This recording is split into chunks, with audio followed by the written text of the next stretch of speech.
everybody. Welcome to EntrepreNines. I'm John Wist. And I'm Bonni Mace. We are two Enneagram 9s who took the big leap into the world of entrepreneurship at a similar time. And this podcast is a space where we are inviting you to laugh and learn with us as we work to build businesses with soul. This is episode number 50. In front of a digital audience. Live, excited. Guys, I just asked John if he could patch that in. He's like, you mean this? I guess it worked for a little bit, but it ran out faster than I expected. It's okay. The crowd got tired. Robots can only do... There they are again. They're back. Don't worry. Only so much robots can do. So funny. Thanks, robots. So, Bonni. John. We have a lot to talk about. So much to talk about. But here's the thing. Yeah. We knew this, we had a plan to have this be a celebratory episode. It's true. And so we're going to stick with the celebration for now. But we have some stories to tell. We do. About perhaps why we dropped off the face of the earth. Again. But we're going to do that in the next episode. Yeah, 51. So 51. But for today, we're going to celebrate. We have done 50 episodes. That's a big deal. As EntrepreNines. It is a huge deal. And so we want to celebrate with some of our favorite moments. Yeah. From the last 49 episodes. It's true.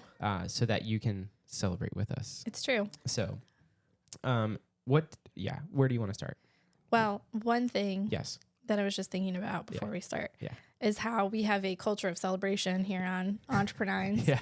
And I reaffirmed that when I was looking through, because John and I have, in order to build this episode for you guys, we've gone through and looked back at all the episodes and done some transcripts and, look out for a blog coming soon.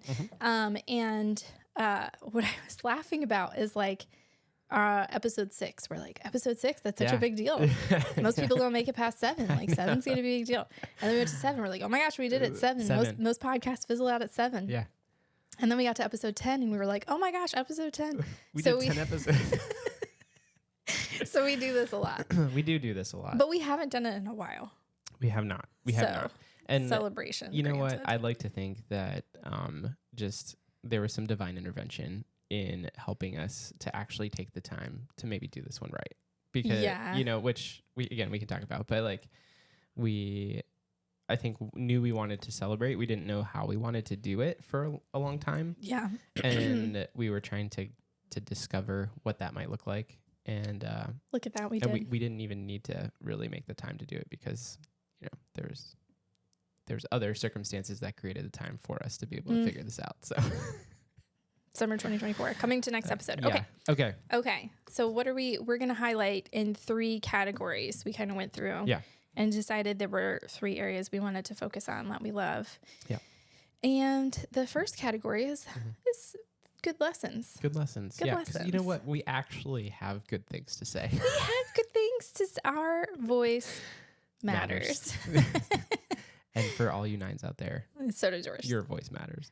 Yeah. So I love the first one that we're going to talk about because I feel like it is kind of what is written on our notes is duck analogy. Duck analogy. And I do feel like this is a broader category of analogies that started fairly early on in this journey. Yeah. And some of them have carried through. Others of them, they were one-time things, but they were wonderful while they lasted. Ducks were one-time thing. Ducks were one-time thing. So what we're going to do is we're going to talk just a little bit about each one of these things, but then we're just going to we're going to play you some of these clips so you can just remember with us how great and wonderful these analogies and everything else that we're going to talk about. Yeah. And I'll link the full clip in the show notes. So if you're like, wow, I wasn't here for that, but it sounds good and I want to hear it in context because I need to hear that whole thing. Maybe it will sound ridiculous out of context, but guess what? Yeah. You're going to hear it out of context. It's going to be great. I will try to edit these in a way that sets it up maybe just a touch. Yeah. But for the most part, they're just going to be random clips. Also, if you're watching on YouTube, we didn't do video for a very long time. Yeah. So some of these you're just going to kind of see I don't know, text generated, visual type stuff. But it will look great because we have a great video editor. But for some of it, you will not see our faces. So just remember that. Maybe it's a good one to listen to. I don't know. Yeah. I don't know. Yeah. So do you want to set up duck analogy or any of our analogies? Yeah. Yeah. The duck analogy we were talking about was momentum and potential. And I think what was the episode title for this? Like swords, syndromes, and ducks. Yes, that was it. Yeah. Yeah, swords. Yeah. Which is A+. Yeah. Titling by us, by the way. Yeah, it was great. Pat ourselves on the Probably back for that one. Of our best. Yeah. So we'd already talked about the double-edged sword of potential. And then I just like tore into the adage of having your ducks in a row. Is adage the right word? Yeah, that's like right. That. Yeah, of having your ducks in a row. I started tearing it apart, and that's what this clip is. Let's take a listen. And feeling like you have to have all your ducks in a row. Yeah. Which you don't. But you first have to like create the pin where the duck nest will be, and then slowly build the duck nest. And then you had to find the ducks, and then you have to get the ducks to fall in love. and then they have to make baby ducks, and then the baby ducks have to incubate, and then they have to hatch, and then you can line up the ducks. Wow. And that is a bad metaphor about what it's like to build a small business. Is it a bad metaphor though? I'm not sure that's a bad metaphor. It's a great metaphor. I have never for how to build a small business. I mean, I've never heard someone get your ducks in a row and like trace it all the way back to like, well, where your ducks coming from. You can't go line up some like the little pond behind y'all's house. Yeah, you can't go and line up some random ducks. Thank you, Bonni. That would be bad. You're not lost. You're just early in the process. You're still building the pen for the ducks. Yeah. So don't feel like you can have ducks in a row until you've got a pen and ducks in a row. You can have baby ducks. Oh, wow. That's the most important part. That's funny. I don't do it well all the time, but I try, is to embrace the gray and to embrace the complexity. I don't know, probably half of the episodes at this point have me talking about that quote from Henry Nouwen. Go ahead, say it again. He talks about the cup of life being full of joy and sorrow. Yeah. And I think that's just something as humans, we inherently know that there is paradox in our universe and that there are hard things and that there are good things. Yep. Case in point, and easy one to point to is like childbirth is wildly painful, right? Yeah. But also it brings you such a beautiful gift, right? Yeah. And so even in the very like beginning of our actual lives, we are literally a pain in our mother's butt. And then also we are one of the greatest gifts she's ever received. So just that inherent knowing that there is so much complexity. Yeah. We know it, but we also don't like it. Yeah. And so that's why we do some of these other things to cope, because we want things to be not gray. Clean. Clean. Yeah. Because sorry, I was thinking, which also childbirth is not clean. So true. Yikes. Sorry, listeners. Yeah. Okay. But no, I mean, the way I've heard it referred to recently that I really like is the messy middle. And people, and in this context, when I heard about it, it's another podcast, they were talking about the messy middle, and they were saying like they've received feedback that's like, no, you have to take a side. And people really like bristle and like physically push back or verbally push back against the messy middle. There's this overriding cultural feeling that you have to have a side and you have to take that side and you have to stand firmly there.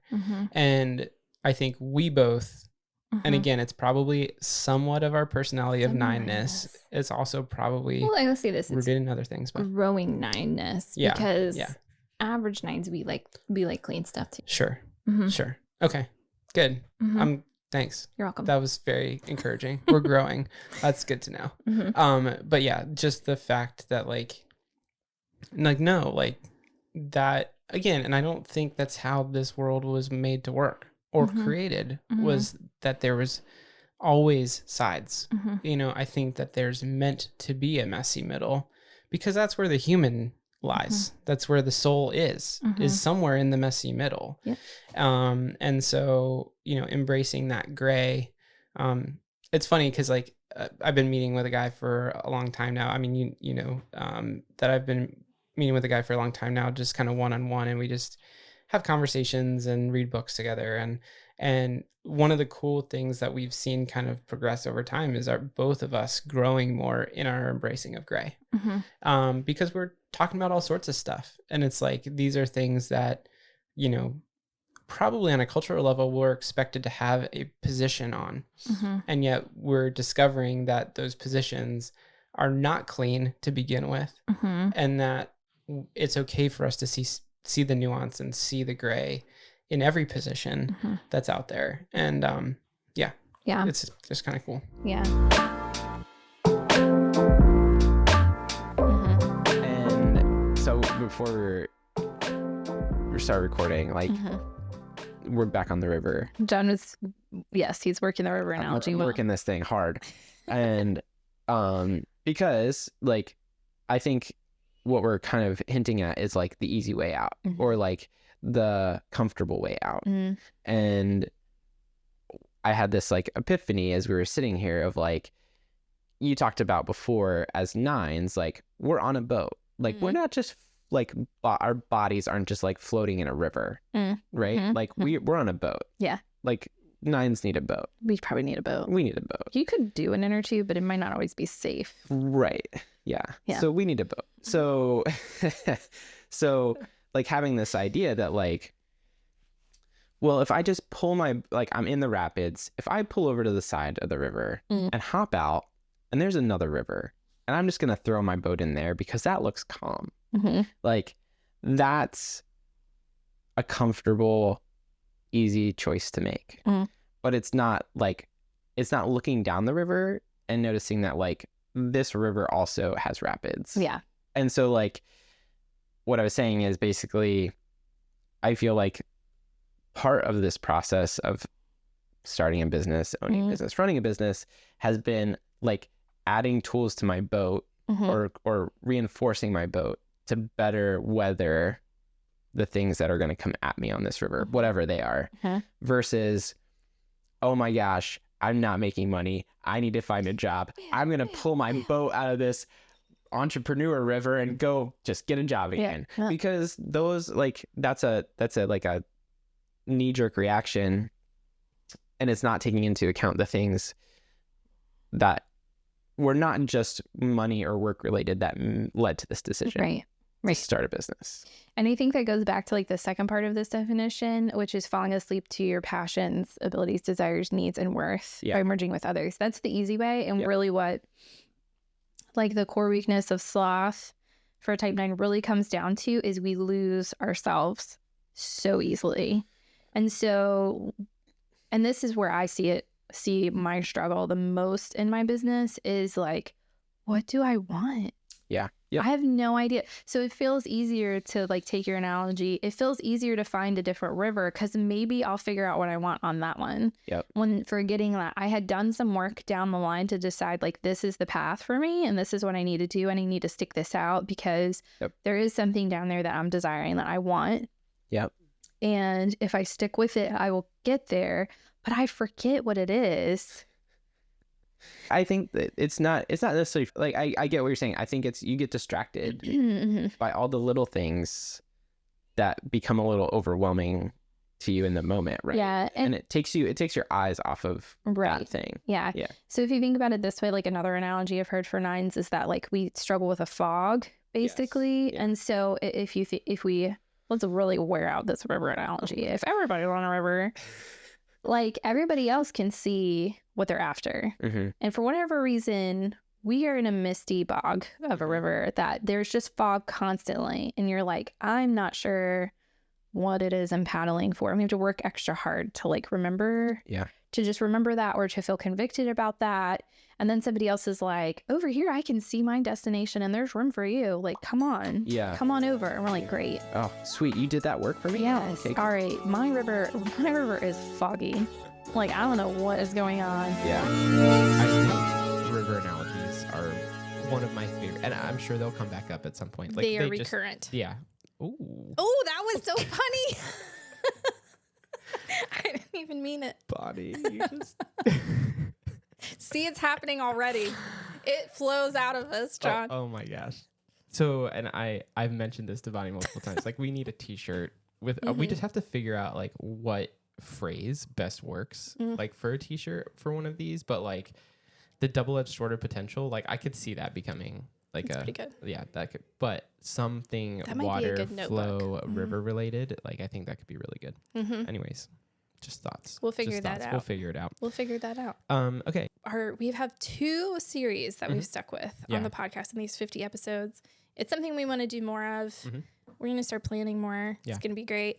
But our first series that we did, and is one of our, like, it's our most listened to set of episodes, was how our core motivations as type 9s are impacting our business. And so that was a 5-episode series, because we did like an introduction, and then we did one on core desires, core fear, I did it backwards: fear, desire, weakness, and then longing.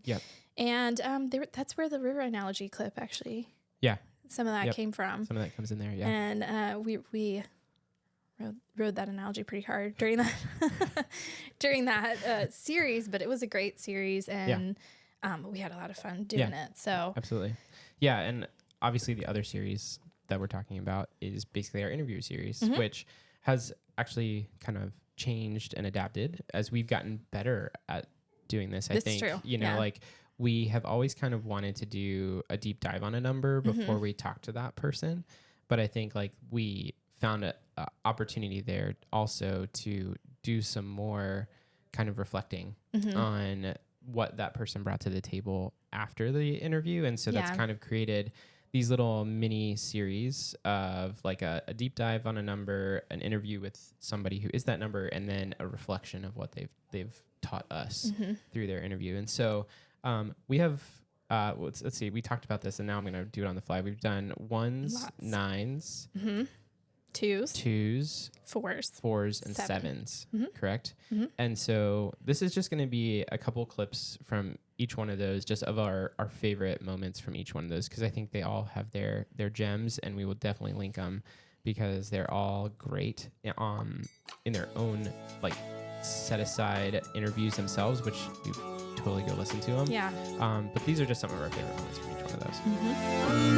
I think one of the biggest ways that I honor my soul, and I've actually learned a lot from you, Bonni, regarding rhythms and boundaries, and making sure that what is a priority to me happens, and not letting things happen to me. So I thank you for that. You have been teaching me a lot as well. But I think the biggest thing that I did to honor myself and my stress and my work-life balance all together is setting office hours. Just saying, these are the hours that I have my hat on, whatever business I'm doing, if I'm writing or if I'm coaching. These are the hours that I have that hat on. And I actually had a friend call me when I was like in a writing mode, and she's like, I'd really love to talk to you more about coaching. I'm like, okay, I need to call you back tomorrow at this time, because that's when I'm wearing my coaching hat. But I used to have clients that would like call and text and email at all hours of the night and day and weekends. And at first I was like answering them all, because I'm like, I'm providing customer service. I will answer this text that comes in at 10 o'clock at night, even though I would much rather be asleep. Right. And what I learned is that I was not providing customer service. I was teaching them how they could treat me. Knowing yourself maybe a little bit better, or knowing kind of what an Enneagram 1 entrepreneur might be facing in their pursuit of their business. Kind of give us a 2-parter here. So just kind of some general advice, but then kind of knowing yourself a little bit more now. what would you say to another Enneagram 1 who's jumping in head first?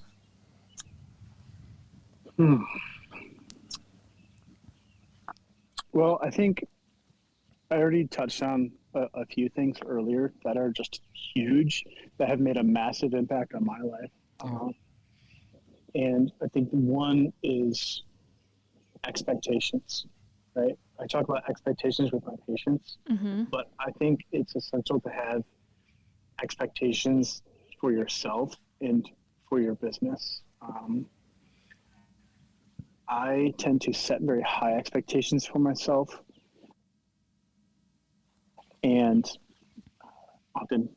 too often do not achieve those expectations, and I'm very hard on myself because of it. Yeah. Right. Enter inner critic.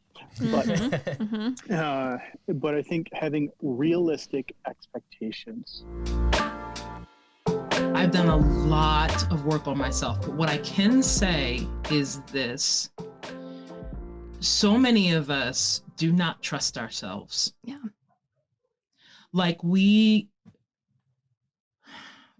just don't trust sometimes that there is anything good in us. I mean,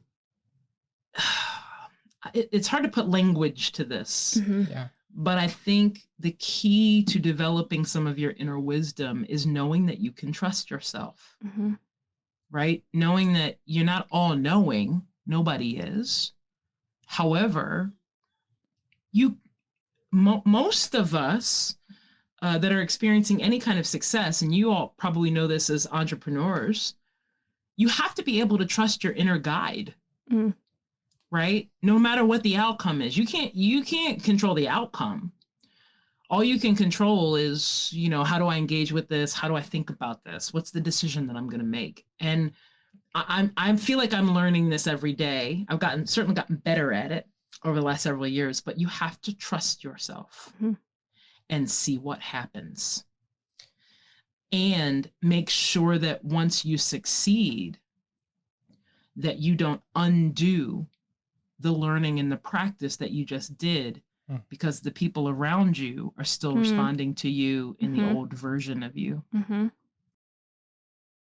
I am trying to learn about myself that, okay, even if you get the accolades, even if you get the awards, like, you don't have to attach yourself to that. Yeah. You don't have to attach other people to that. Right. You don't have to attach their love, their appreciation. So I've had to come to terms with the fact that no, not everyone will appreciate the things you do. Not everyone, will give you a trophy, will pat your back to tell you that you're great and all that good stuff. And I have to be okay with that. I have learned / continue to learn is that, and I never say niche, but for this enunciation, it's the riches are in the niches.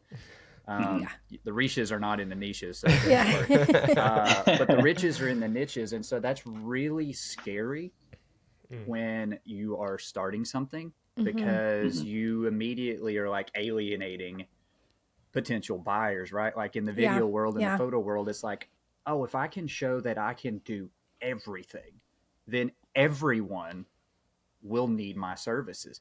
And yeah, sure, that's true. But the issue is like, if you're not speaking to someone specifically, you ultimately end up speaking to no one. Right. No one sees you. Which is tough, because as a two, we want to serve everybody. Right. Exactly. And so it's taken a long time for Garrett and I to get to the point to where we are in regards to like, okay, you know what, dadgone it. No, this is what we do. And this is our path forward. And I guess now that you mention it, I can kind of see it with a lot of other businesses, like here locally. One of the most common businesses out of high school for males specifically is they start a lawn mowing business. Yep, they do. And it's like, but I see them very quickly start to do this service. I'm like, no. I understand, because I've done it and I get it, but like, no, you need to be the best. There's plenty of yards to mow. Yeah, you need to be the best mower instead of like trying to be the excavation and everything. Like if you're everything. We have big yards in Tennessee. Yeah. So it's I would say that is the scary part. But truly, once you figure out what you want to do, where your passion lies, if you just dive into that niche, it really is better. How are you looking to keep yourself grounded when it comes to your soul care? Ooh, wow, that's a good one. Okay. Yeah, I was actually thinking about this morning. What makes there are a lot of communication training companies. Yeah. I mean, there are a lot out there. Just like any industry, right? If I would have just been Jason Mace, a speaker, there are a million speakers out there. Mm-hmm. So what sets us apart? And I think about that a lot. And I think about how I think what makes us different as Speak With People is that we do care about the soul part of it is because if your internal world is not healthy, what comes out of your mouth, and we know that when you communicate, only 7% of your communication is words. And so words is just such a small part of it, your tone, your body language, and then 3 things always have to happen whenever you're communicating. There's a message that you actually say. There's actually a message that you really mean, but a lot of times those don't match up. And then there's what the receiver hears. So all these things are happening. And so you're not going to be a healthy, effective communicator. And to back up for a second, that's why I say it's not enough to be an effective communicator, because I know a lot of effective communicators. Yeah. There are a lot of politicians that are effective communicators that yell at people and make fun of people. And, there are a lot of bosses that I've had that were effective communication, but they communicated through fear and force. Mm-hmm. That's one way to communicate, and you could be effective. But I think what makes Speak With People different is we do care about that soul part. And that's why we created this thing called The Pathway. It's a step-by-step guide that walks you through how to become a more confident, captivating communicator.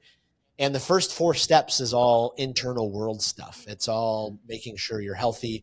And when we talk about health, so often we just talk about your physical health. Yeah. Are you working out? And that's so important. I've struggled with my physical health. I've got a back that's had a deteriorated disc, and I've gone up and down in the stress and put on weight because of the pain. And then you're at another phase, so the physical health is so important, but we need to put the other areas as important: your emotional health, your mental health, your relational health, your financial health, your spiritual health.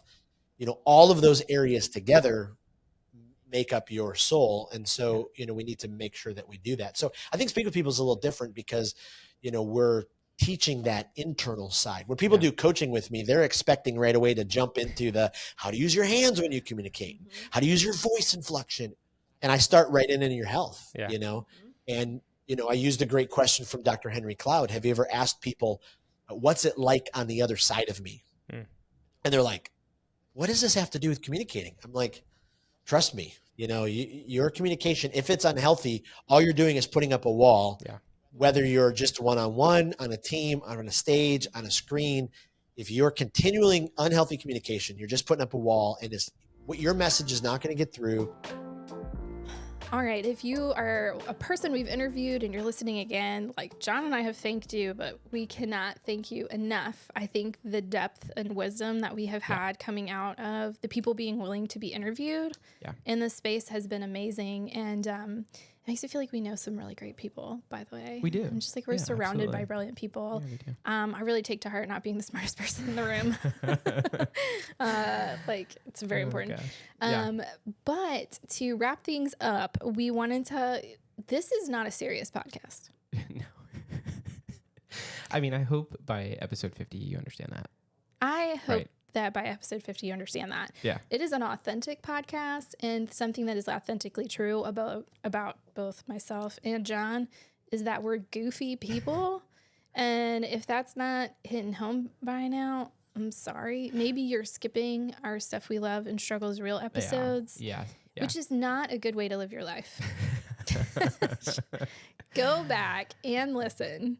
Yeah. Because not only do we have great recommendations. Right. There's some ridiculous crap in there. I mean, it makes me just think about the fact, like, why would we do this for as long as we've done it if we were not? It brings my soul delight, John. I know. Well, that's what I'm saying. This is business with soul. I know. That's what I'm saying. There's no practical business reason. Absolutely not. For us to do this. It is the soul part. It is totally good for us. Yeah.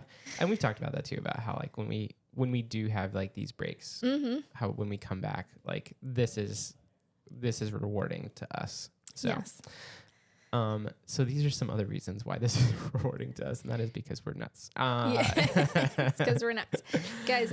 Fun fact about John and I is if you listen, we work together in ministry, and when the pandemic hit, before the pandemic hit, we'll go back a little further. We talked about doing a podcast for like eons, and we were like imagining how fun it would be to do a podcast. Let's do a podcast. And the demands of relentless in-person like activity meant we never got around to a podcast. And then the pandemic hit. And nobody else knew what to do. Nobody else knew what to do. And John and I looked at each other through a webcam. And said, we know what to do. We know what to do. It's a podcast. It's a podcast. Yeah. And so we started a podcast there, and that kind of like got us hooked on it, and realized like we enjoy doing podcasts together. Yeah. And we had fun doing it. And at the end of that podcast, we would have a blooper reel because John did edit those episodes. I did. Because you got paid for it. Which is a distinct difference between this and that one. Sure. Yeah. Well, and like we wanted this to be like, we wanted it to be enjoyable, authentic, not a chore. Like we want to enjoy it while we do it. And so I think like part of that is setting it up in a way where we can not have it be a burden. Yeah. And some of that is just like being authentic, like hitting record and going, and then like stopping when we stop.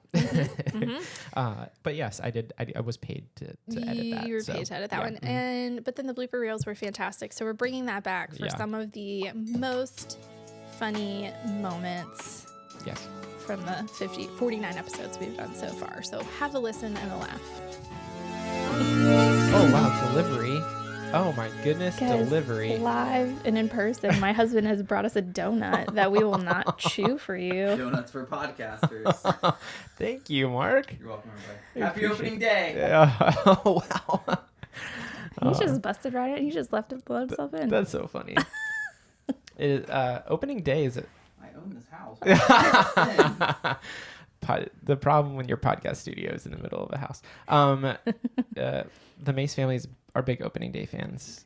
Yeah, Mark is very reverent. Yeah. He requests off work for the entire afternoon. Does he? I did not know this. He's done this. I think the only time he didn't do it was like maybe the first or second year we were married, and he was just starting. Okay. Over at the secret place. Right. And the place that shall not be named. Yeah. And he then started taking off, and he'd show up at home. Yeah. He'd be like, it's 1 p.m. Time for baseball. Opening day starts in 30 minutes and I'm home. So that's great. He's very serious, and I wear shirt to support him and his enthusiasm. That's great. That's great. And now we have donuts, opening day donuts. Opening day donuts. Yeah. Thanks, Mark. Episode 15. And this is the first episode that we've had to redo our intro recording more than once. 3 times. Probably because there's other people in the room with us. Sorry. Our spouses are here. Can you hear my legs moving on this leather chair? No, I can't. Okay. Great. But I'm glad you're being self-conscious about it. Bloopers.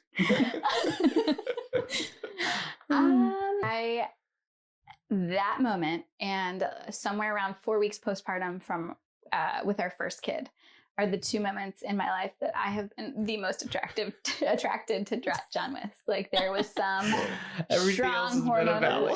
This is a family podcast. I did not say everything else was valley. It's an EntrepreNines After Dark. Children, it's okay. It's a spin-off. After Dark. the one where Mark and Lauren talk about inappropriate things. Total nerd moment. So we were talking about how like I could play something back live like while recording. They came out with a new one of these. Oh, okay. There's a new Rode podcaster Class A servo bias preamps. Well, AFX on board. Yeah. So there's a new Rode. Is it podcast? I can't even remember what they call this thing. Anyways, there's a new one of these. Mixeroo. Yeah, and it's really cool. However, I just bought this like 6 months ago, so I'm not going to be that person. If someone really loves John, you can buy him the new Rode preamp mixeroo. It's definitely not called that. But I always get confused because they have like a lot of their names are very similar to each other. Yeah. Which when you're doing things that are very similar. Yeah. So anyways, but I love it. It's fantastic. One day. Yeah. One day. I'll need it maybe. I don't know. Guys, if we start monetizing this podcast, it's to fund the mixeroo. And now this is the official ad for a Rode mixeroo. Which, by the way, Rode, if you ever want to call something the mixeroo, you're welcome. You're welcome for the idea. Yeah. But I'll take royalties. Thank you. Yeah. It was enough to have some place that people could go and be like, oh, he exists. You know? I'm so sorry. There was just like a kernel that flew right by your head in my window, and it made me gasp into the microphone. I heard the gasp. You will also hear the gasp. Well, that would be very close to my head, actually. It was very close. I think you guys can probably hear it chirping. Wow, what a rabbit trail. Oh. Bonni, this has been fun. It's great to be back with you. Yeah. And we are going to talk about where we have been. Yeah. And we have a whole plan. Like, I think it's important. It might be important for people to know. Yeah. We actually planned. We did. We did like a lot of planning. And so we have a plan. And the goal is to stick to that plan. Yes. But here's kind of what's coming up. Okay. So we are going to talk about what happened in our next episode. We're going to do a little bit of and what we learned. Here's our summer. Here's what the heck happened. Here's what we learned. And we're going to jump right back into our series again, our interview series. We're going to do type 3. And we're also going to do some stuff we love and struggle is real. And then because we love it. And then by the end of the year, we're going to reflect. We're going to do some reflections on the year. Both of us having our 3-year company birthdays. Yeah. And reflecting on 3 years, which is wild. The time is starting to do that thing to my brain where it's like, how has it been this long since we made this major change in our lives? Yeah. It's starting to feel like that. It is feeling like that, which is, it's interesting. So we can talk about that. We'll talk about that. We're going to do some interview reflection, and then we're jumping into more interviews. So there's a lot coming, which is great, and we're excited to be back. And I think you'll want to hear the next episode because I think it's going to be... Tune in. Yeah, it's going to be great, just breaking down everything that happened. So on our road to 100. Should I be like that? I shouldn't be like that. Like what? I don't know. Just like, let's enjoy 50. I just gave myself my own PTSD instead of enjoying 50. I'm like, now we can get to 100. I gave myself the willies. It did feel a little overwhelming in the moment that you said it. I'm so sorry. It's okay. I won't do it again. So look, the plan is that we're going to plan, and we're going to plan for as long as... we're going to plan. Yeah, and we're going to plan for as long as it's enjoyable. And then we want to keep doing it. So. Thanks to you, listeners. Yeah. For being here for 50 episodes and for being here with us as we hiatus unexpectedly and as we continue to show up and give you unfiltered episodes of who we are and where we've been on the journey and what we're learning and ridiculousness and family life and sometimes our philosophical wanderings, which we do from time to time. So thank you for being a part. Stay tuned. John's talking about merch. That is definitely something we want to do in 2025. 100%. And just finding more ways to connect with you. So thanks again. I really appreciate it. Thanks, guys. Bunch of links in the show notes for all this stuff. So we'll see you next time. Bye. Bye.